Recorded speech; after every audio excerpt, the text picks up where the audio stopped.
A particle is projected horizontally at 10 meters per second from a height of 45 meters. Calculate the horizontal distance covered by the particle before hitting the ground. Okay, given that g equals to 10 meters per second squared. From the question, a particle is projected horizontally at 10 meters per second. So let's say this is where the particle is. This is the height, and the particle is projected with a velocity of 10 meters per second. Okay, I'm very sure you know that the particle is going to travel this path. And the height is 45. We are asked to calculate the horizontal distance. The horizontal distance is what? The range. Are you getting it? Which is r. So we are given that g equals to 10 meters per second squared. Okay, how can we get the range? It is easier to get the range. Do you know why? You can first get the time.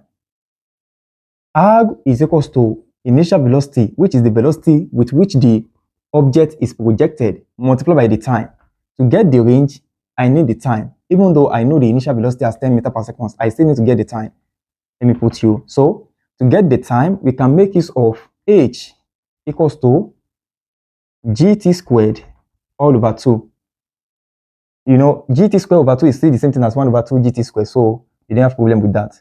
H is equals to, h has been given as 45, so I'm going to have 45 is equals to 10 multiplied by t squared all over 2. That is 90. 90 equals to 10t squared. It's still the same thing as the previous example that we did. So t is equals to square root of 9, which is 3 seconds. Okay. So the range will be equals to 10 multiplied by 3, which is what? 30 meters. That is the final answer. Do you understand how I got this?